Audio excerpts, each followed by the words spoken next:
colocaron en el centro un rayo de gran potencia dador de vida, dador de luz, llenando con sus poderes a todo aquel que se les acerque.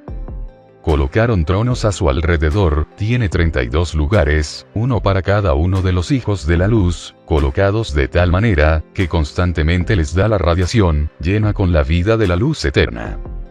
Tablas esmeralda de Hermes Trismegisto. Somos el vuelo del Fénix, saludándolos y dándoles la bienvenida al video. El universo material y las ciudades intraterrenas. El universo material fue creado por una realidad no física, dicen los extraterrestres. Ellos denominan a esa realidad universo mental, un lugar, si se puede emplear ese término, donde la luz es semejante en naturaleza a un pensamiento humano. La historia cuenta que desde allí se emanó el plano de la materia, dando aparición al espacio-tiempo y el nacimiento de gigantescas galaxias, estrellas, planetas, y todo el conglomerado celeste que hoy por hoy procuramos desentrañar observando el firmamento. Con la aparición de vida inteligente, y el desarrollo de naves espaciales, la exploración del universo y sus misterios fue una constante. De esta forma llegó el descubrimiento que cambió vertiginosamente el desarrollo tecnológico de las civilizaciones extraterrestres que nos precedieron. Sus primeros exploradores hallaron una forma extraña de cristales muy cerca del centro de las grandes formaciones nebulosas y próximas al peligroso núcleo de algunas galaxias, en donde muchas veces perecieron al ser absorbidos por agujeros negros supermasivos.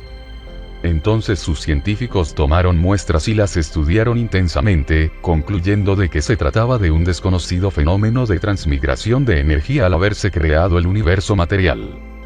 Es decir, aquellos cristales provenían del plano de la mente en donde la luz no es física, pero que llegó a corporizarse al pasar al nuevo plano material que había sido engendrado. Estos cristales eran diferentes a otros que eran conocidos en sus mundos de origen, generalmente formados durante la cristalización lenta de los magmas terminales, como ha ocurrido también en la Tierra.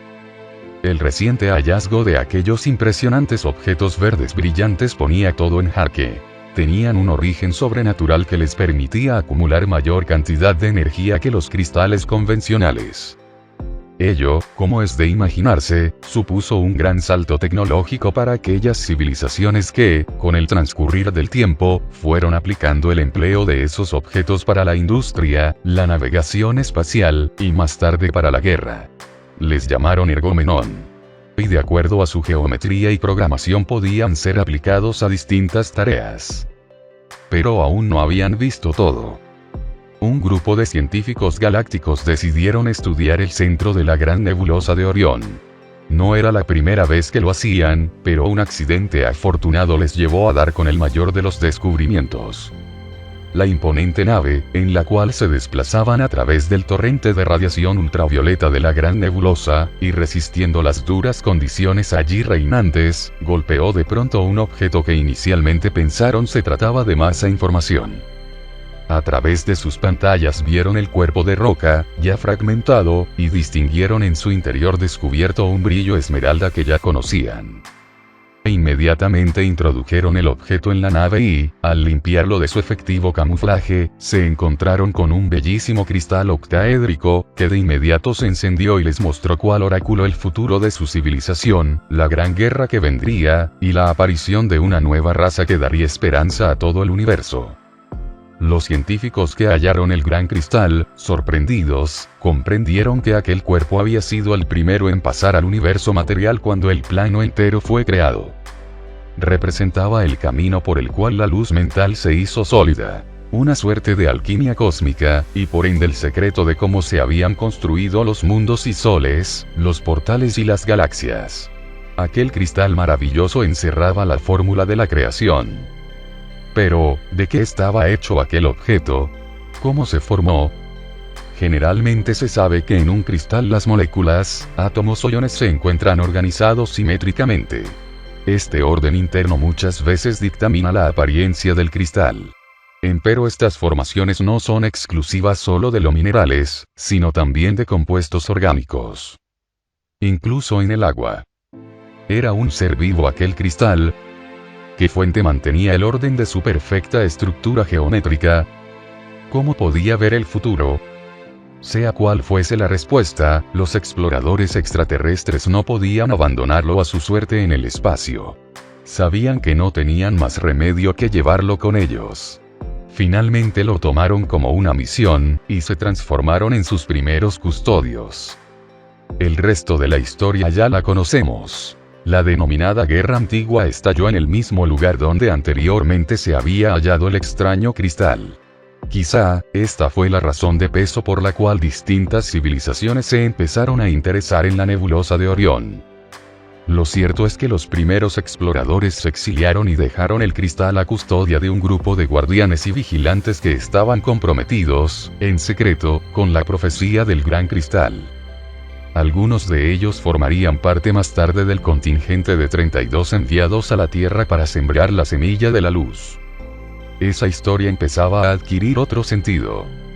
Luego de la destrucción de la Atlántida, en el año 10.500 a.C., un grupo de 32 seres extraterrestres, representando cada uno a una civilización diferente del cosmos, todas unidas bajo un mismo propósito de luz, llegaron a la Tierra para establecer un gobierno interno positivo. Es decir, plasmar en nuestro planeta un orden que ya existía en el universo, y que se veía reflejado en la denominada Confederación de Mundos de la Galaxia.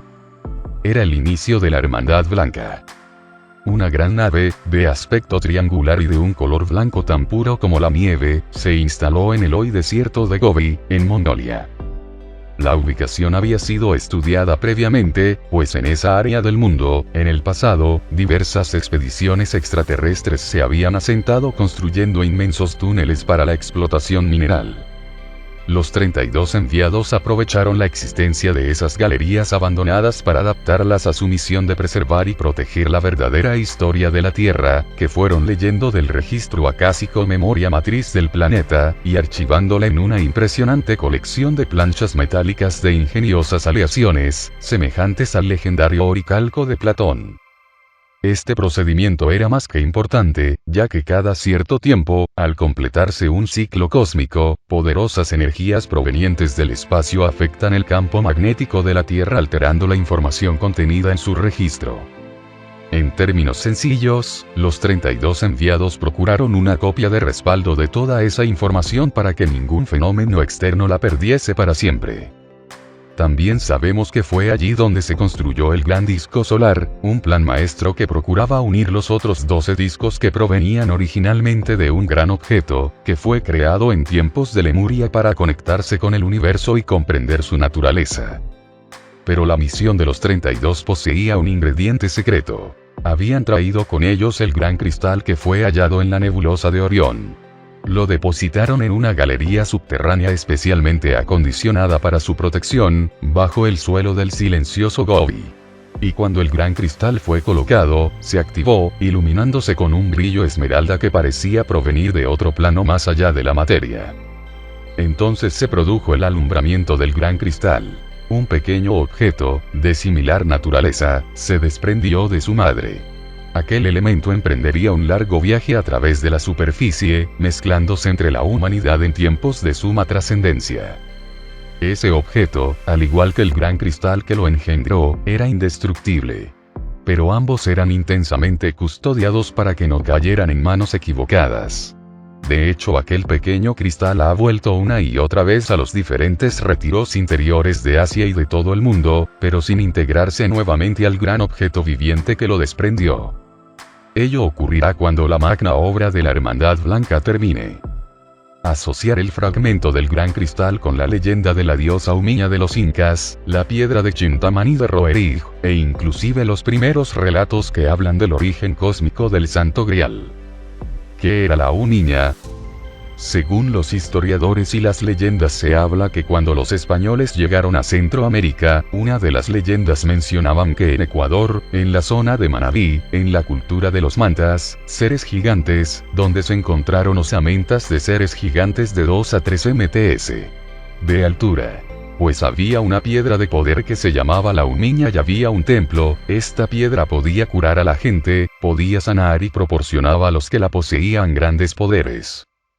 Los 32 enviados sabían que solo la humanidad de este planeta podría revelar el misterio y mensaje del gran cristal, por tanto cierta tranquilidad reposaba en sus mentes cuando se produjo el despertar y alumbramiento de su tesoro secreto. Fue así que decidieron mover la gran nave hacia el extremo oeste del desierto, donde dominan las altas y sagradas montañas del Altai. Desde allí vigilarían cada rincón del antiguo Gobi. Hallaron en el macizo del Beluca el lugar perfecto para ocultar su nave bajo su corpulenta estructura. Luego aprovecharon la tecnología de navegación de su ingenio espacial para congelar sus cuerpos, como si fueran a emprender un largo viaje, quedando en estados de animación suspendida.